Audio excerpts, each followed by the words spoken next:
In this session of CCNA series, I will show you how to configure and verify Dynamic NAT.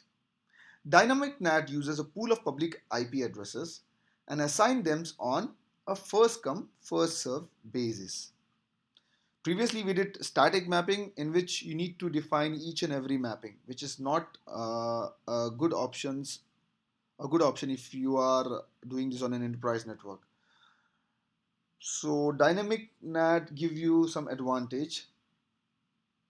So here we have a pool of public IP addresses which will serve on first come first serve basis. Like for example, if you have 10 private IPs and 2 public IPs, so whoever is coming first, the first 2 private IP addresses will get access to the internet, and the remaining addresses has to either wait till the translated IP addresses are released. So let's go ahead and configure the same. Here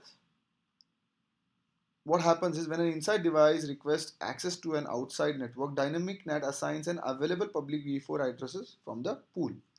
So before proceeding to add Dynamic NAT, let's clear the dynamic translation which we had done before. Clear IP NAT translation. This is the command to clear it. So we already have inside and outside interfaces specified as per our previous lab, that is static natting. So we don't need to define that, but we need to define 2 more things in dynamic NAT. Okay, the first thing is we need to define an access list. The access list will tell you the range of the private IP addresses what we have. For example, I have 192.168.1.0/24. I need to define this with the wildcard mask entry.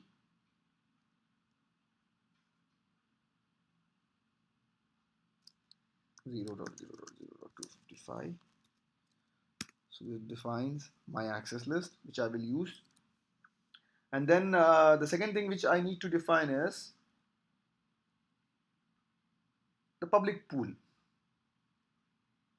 okay, which we will use for translation.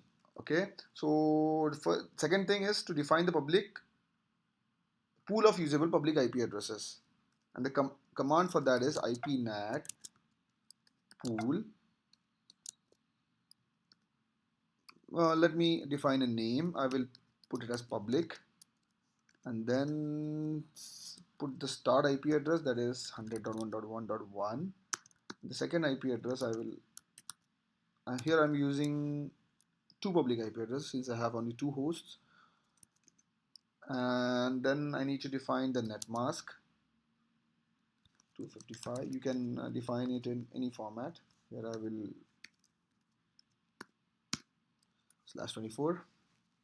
So 2 things are defined. One is access list for private range, that is my enterprise network range, and another is public pool which we will use for translation. So with this, let's go ahead and configure the mapping command, that is ipnat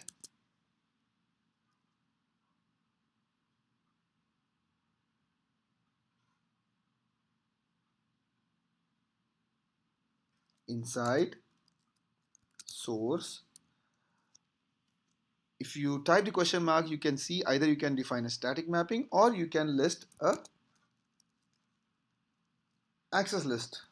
Our access list, which the name which we use was number 1, and then after that you need to define which pool are you going to translate. So I will type the name of the pool, that is public, and press enter. So this is the command for the dynamic NAT translation. So let me go ahead and ping from host 1 and see if it is pinging.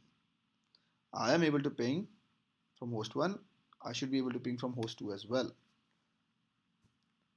So both of our hosts are reaching the server. So let's go ahead and check the translation.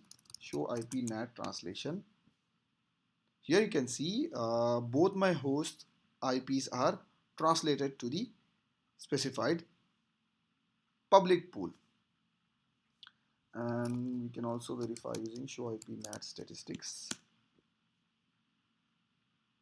Here you can see it defines the outside inside interfaces. It tells you 12 dynamic translations had occurred, and it will also tell you the public pool range. That's it for this session. I hope this was helpful. In my next session, I'll show you how to configure NAT overload.